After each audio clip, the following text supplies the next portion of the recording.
नमस्कार, बहुत स्वागत है आपका। आप देख रहे हैं किस्मत कनेक्शन और मैं हूं आपके साथ शैलेंद्र पांडे। सबसे पहले आपको बता दूं कि ज्योतिष केवल ग्रहों का अध्ययन नहीं होता। ज्योतिष का अर्थ होता है जिससे आपको ज्योति मिले, जिससे आपको प्रकाश मिले।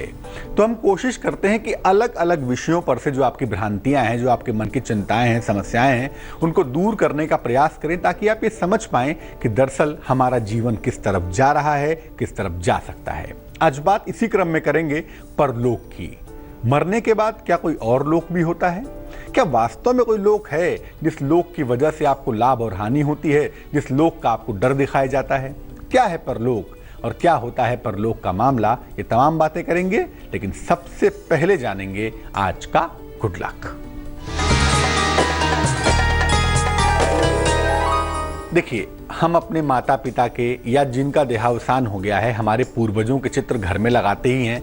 उनके प्रति सम्मान व्यक्त करने के लिए, उनके प्रति श्रद्धा व्यक्त करने के लिए अपने पूर्वजों के चित्र घर के दक्षिणी दीवार पर लगाइए, साउथ वॉल पर लगाइए। अगर आप ऐसा करें तो इससे उनकी कृपा का अनुभव, उनकी करुणा का अनुभव सरलता से कर पाएंगे।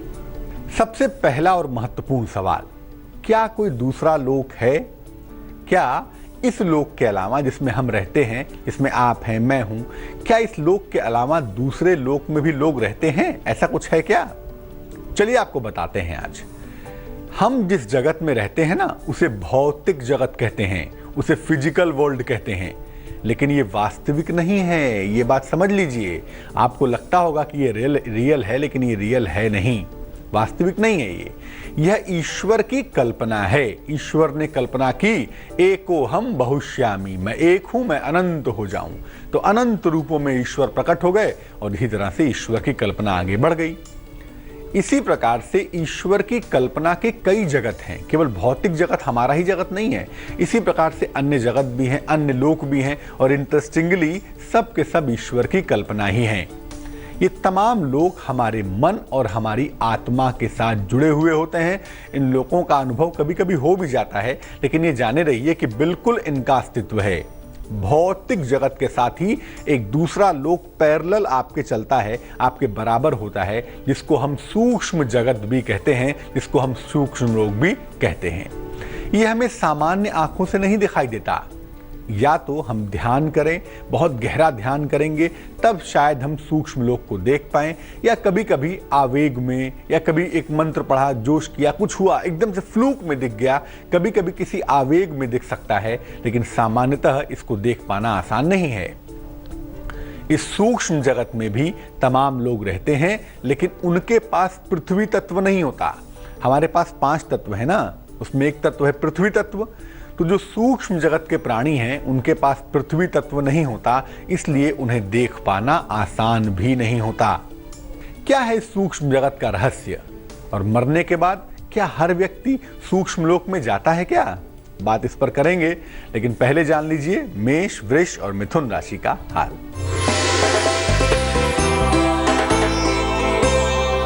मेष राशि, तकनीकी क्षेत्र के लोगों को लाभ होता हुआ दिखता है आज के दिन। किसी प्रिय व्यक्ति से आपकी भेंट भी होगी, कोई रुका हुआ काम भी आपका बन जाएगा, खुश हो जाइए। शुभ रंग जिसका इस्तेमाल करेंगे वो होगा पीला, और भाग्य आपका साथ निभाएगा तकरीबन 90%।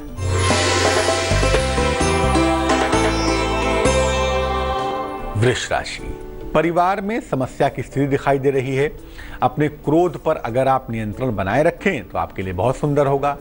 नौकरी में समस्या हो सकती है, इसलिए नौकरी की समस्याओं का बहुत ध्यान देंगे। शुभ रंग आपका हरा होगा और भाग्य होगा आपके पास 87%। मिथुन राशि, परिवार का सहयोग मिलता हुआ आपको दिखाई दे रहा है। जीवन साथी की उन्नति भी अवश्य होगी और लगता है किसी लंबी यात्रा पर आप जाने वाले हैं। शुभ रंग आपका धानी और भाग्य होगा 72%। अब ये जानते हैं कि दूसरे लोक में आखिर आदमी जाता क्यों है, वहां पर किस तरीके से रहता है, उस लोक का मामला दरअसल क्या है। देखिए, जो मैं आपको बता रहा हूं ना, ये मेरा अनुभव नहीं है, ये हमारे विद्वानों के द्वारा, हमारे आचार्यों के द्वारा और कुछ अत्यंत विशिष्ट लोगों के द्वारा बताया गया उनका अपना अनुभव है, जिसके आधार पर मैं आपको बताने की कोशिश कर रहा हूं कि सूक्ष्म जगत क्या है। देखिए, सूक्ष्म जगत में आमतौर पर जो उन्नत आत्माएं होती हैं, एलिवेटेड सोल होती हैं, वही जाती हैं। वहां पर अपने संस्कार भोगती हैं और मुक्त हो जाती हैं। अगर उनके कर्म अच्छे हुए तो सूक्ष्म जगत से आगे की ओर उनकी गति होती है, आगे जाती हैं, और नहीं तो फिर कुछ समय के बाद उन्हें भौतिक जगत में वापस लौटना पड़ता है, नए संस्कारों के लिए, नए कर्मों के लिए और फिर से जीवन जीने के लिए। चर्चा को आगे बढ़ाएंगे, लेकिन फिलहाल कर्क, सिंह और कन्या राशि का हाल।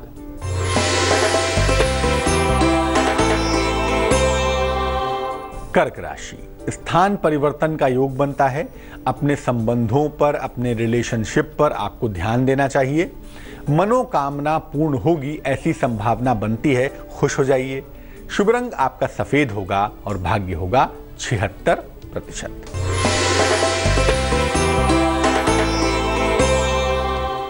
सिंह राशि, आपके भाग्य में यकीनन सुधार होगा। कार्य क्षेत्र में आपको सफलता मिलेगी। धन की प्राप्ति भी आपको आसानी से हो पाएगी।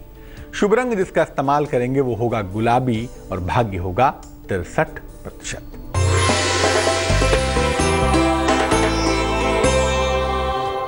कन्या राशि, नई नौकरी के सुंदर योग बनते हैं। प्रेम संबंधों में दिक्कत आ सकती है, ध्यान रखिए। वाहन का लाभ होता हुआ भी दिख रहा है। शुभ रंग आपका फिरोजी होगा और भाग्य होगा 81%। अब ये जानने की कोशिश करते हैं कि मृत्यु के बाद दरअसल होता क्या है, क्या स्थिति होती है भाई। देखिए, जिस तरह के हम कर्म करते हैं ना, उसका फल भोगने के लिए नए शरीर का इंतजार किया जाता है। तब तक आत्मा को निष्क्रिय अवस्था में रखा जाता है। अगर आत्मा बहुत उन्नत है, बहुत एलिवेटेड है, तब तो कोई दिक्कत नहीं है, वो एक्टिव ही रहती है। लेकिन सामान्यतः आत्मा को निष्क्रिय अवस्था में रखा जाता है। जैसे ही व्यक्ति के कर्म और संस्कार के अनुरूप गर्भ तैयार होता है ना, वैसे ही व्यक्ति की आत्मा को वहां भेज देते हैं। व्यक्ति की आत्मा वहां प्रवेश करती है और नए शरीर का निर्माण हो जाता है। कभी कभी मृत्यु के बाद दोबारा जन्म लेने में काफी वर्ष लग जाते हैं। अगर कोई बहुत महान आदमी मरेगा तो अगला जन्म पाने में फिर एक महान गर्भ खोजना पड़ेगा, तो काफी वर्ष लगेंगे। और अगर कोई महापापी मरेगा तो फिर किसी बहुत तकलीफ भोगने वाले गर्भ को खोजना पड़ेगा, उसमें भी काफी वर्ष लगेंगे। और कभी कभी क्या होता है, तत्काल जन्म हो जाता है। अमूमन जिनका देहांत दुर्घटना में होता है या जिनका देहांत आकस्मिक रूप से एकदम एक्सीडेंटली हो जाता है, ऐसा देखा गया है कि उनका जन्म तत्काल हो जाता है और अमूमन उसी परिवार में होता है जहां पर उनका पहले भी जन्म हो चुका होता है। साधना की कुछ विशेष दशाओं में मेडिटेशन की एक स्टेट होती है जिसमें जीते जी आप अपने शरीर को आत्मा से अलग कर सकते हैं। यानी आत्मा अलग, शरीर अलग, लेकिन ये मृत्यु नहीं होती। उसका एक विधान होता है कि आप अपने शरीर को अलग से देख पाएं और उसके बाद जो मन में भाव है ना, वो प्रबल हो जाता है कि दरअसल आप ये शरीर नहीं हैं, आप ये आत्मा हैं, आप ये चैतन्य सत्ता बने हुए हैं। चर्चा को आगे बढ़ाएं, लेकिन फिलहाल बहुत जरूरी है आपके सवाल का जवाब। हमें प्रवर ने मेल लिखा है इंदौर से। जन्म की तारीख है 28 मई 1983। जन्म का समय है सुबह 7:58। जन्म का स्थान है इंदौर, मध्य प्रदेश। ये लिख रहे हैं कि करियर को लेके बहुत परेशान हैं। इंजीनियरिंग और MBA दोनों इन्होंने कर रखा है। फाइनेंस में जाना चाहते हैं, लेकिन कोई खास सफलता इनको नहीं मिल पा रही है। ये पूछ रहे हैं कि क्या ये मांगलिक हैं, क्या कुंडली में मंगल दोष है। इन्होंने कोई रत्न नहीं पहना हुआ है, केवल लोहे का छल्ला पहना हुआ है। करियर के बारे में जानना चाहते हैं। और एक बड़ा खास सवाल इन्होंने पूछा है कि भैया, इंसान इस धरती पर क्यों आता है और उसके जीवन का उद्देश्य क्या है, इसका भी जवाब जानना चाहते हैं। प्रवर, जो आपका दूसरा सवाल है कि इंसान का जन्म क्यों होता है, इंसान धरती पर क्यों आता है, इसका जो सामान्यतः उत्तर है उसके लिए हम कभी एक विषय करेंगे, एक टॉपिक पर आपसे बात करेंगे और एक विषय ही पूरा कार्यक्रम में लेंगे, इंसान के जीवन का उद्देश्य दरअसल क्या है। लेकिन फिलहाल आपके लिए मैं बता दूं कि आप बिल्कुल फाइनेंस में जा पाएंगे। मैनेजमेंट, फाइनेंशियल सेक्टर में कर पाना आपके लिए बहुत अच्छा है और उसी क्षेत्र में ही आपका कैरियर बन पाएगा। ज्योतिष के हिसाब से मई 2016 से आपका बेहतर वक्त शुरू हो रहा है और यहां से आपका एक बहुत सुंदर करियर भी हम देख पा रहे हैं। अभी आपको किसी भी रत्न की आवश्यकता नहीं है। ज्यादा से ज्यादा सुबह और शाम दोनों समय आप गायत्री मंत्र का जप करें तो आपके लिए बेहतर होगा। अब हम ये जानते हैं कि मृत्यु के बाद व्यक्ति किस तरह की योनियों में जाता है, कहां कहां जाता है, उसकी स्थिति कैसी होती है। देखिए, जीवन काल में जो कामना हमेशा बनी रहती है ना, व्यक्ति उसके अनुसार किसी खास योनि में जाता है। यादृशी भावना यस्य सिद्धिर्भवति तादृशी, जिसकी जैसी भावना होती है उसे वैसी ही सिद्धि प्राप्त होती है।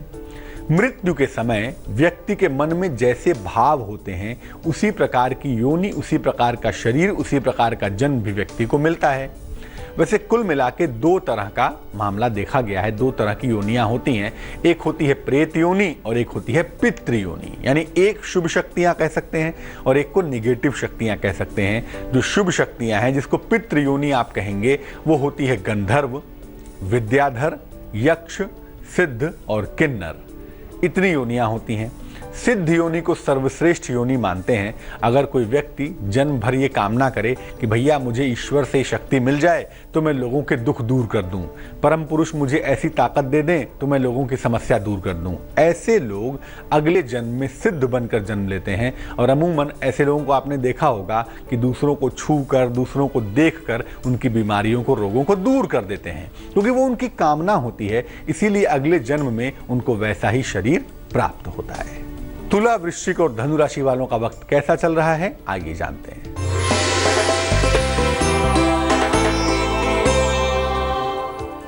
तुला राशि, रोजगार में लाभ होता हुआ दिख रहा है। संतान पक्ष को लेकर तनाव हो सकता है। मान सम्मान आपको मिलेगा, खुश हो जाइए। शुभ रंग जिसका इस्तेमाल करेंगे वो होगा क्रीम और भाग्य होगा 69%।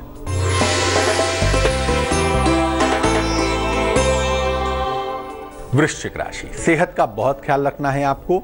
कहीं धन का निवेश न करें तो अच्छा होगा। किसी अतिथि का आगमन होता हुआ भी दिख रहा है। शुभ रंग जिसका इस्तेमाल करेंगे वो होगा नारंगी और भाग्य होगा 78%।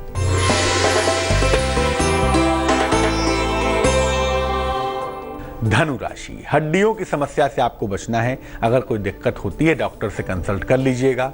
जीवन साथी के साथ आपको सहयोग मिलता हुआ दिखाई देता है, चिंता करने की आवश्यकता नहीं है। साथ ही साथ आपकी आध्यात्मिक उन्नति के संकेत भी दिख रहे हैं, तो यहां भी चिंता ना करें तो बेहतर होगा। शुभ रंग आपका लाल है और भाग्य है 49%। अब मान लिया कोई व्यक्ति अपनी बुरी कामनाओं की वजह से मृत्यु के बाद प्रेत योनि में चला गया, तो भाई हमारी जिम्मेदारी है ना कि उसको मुक्ति के लिए उसके प्रयास करें, उपाय करें। क्या उपाय करेंगे? देखिए, अगर किसी व्यक्ति की मृत्यु के बाद उसकी मुक्ति नहीं हुई है, ऐसा आपको अनुभव होता है, तो मैं बता दूं उसकी मुक्ति के लिए सर्वोत्तम उपाय है श्रीमद् भागवत का पाठ करना, जिसमें भगवान की लीलाएं हैं, भगवान कृष्ण की लीलाएं हैं, और उसका चिंतन और मनन करना। अमावस्या के दिन किसी निर्धन व्यक्ति को दान करने से भी लाभ होगा और किसी निर्धन व्यक्ति की सेवा करने से, नारायण सेवा करने से भी लाभ जरूर होगा। बृहस्पति का रत्न होता है पीला पुखराज। इसका दान करने से आपको फायदा हो सकता है और स्वयं भी आप धारण करें। अगर आपको लगता है कि आपके कुल में, आपके परिवार में इस तरह की समस्याएं हैं, तो स्वयं भी पीला पुखराज पहनना चाहिए। गाय और कुत्ते की विशेष रूप से देखभाल करनी चाहिए। गाय और कुत्ते की सेवा करने से ऐसा मानते हैं कि व्यक्ति को मुक्ति सरलता से मिलती है, और ये भी मानते हैं कि मृत्यु के बाद व्यक्ति अगर थोड़ा भी डाउन जाता है तो गाय और कुत्ते के शरीर में जाने की संभावना ज्यादा होती है। भगवान कृष्ण और भगवान शिव दोनों ही तारक ब्रह्म, महासंभूति, इन दोनों की उपासना से आपको मुक्ति सरलता से प्राप्त होगी, और इनके समक्ष बैठकर अगर प्रार्थना की जाए तो व्यक्ति को मुक्ति मिलना निश्चित है, कंफर्म्ड है। मकर, कुंभ और मीन राशि वालों के लिए क्या निश्चित हुआ है फिलहाल, आइए देखते हैं।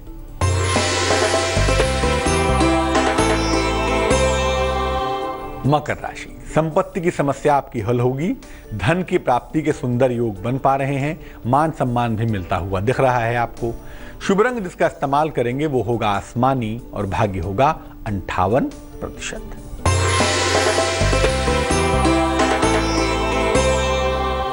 कुंभ राशि, आपके मन की तमाम समस्याएं दूर होंगी। धन की प्राप्ति के योग बनते हैं, और अगर कोई मुश्किल आती है ना तो चिंता मत करिए, जीवन साथी का सहयोग आपके साथ बना रहेगा। शुभ रंग आपका नीला है और भाग्य है 66%।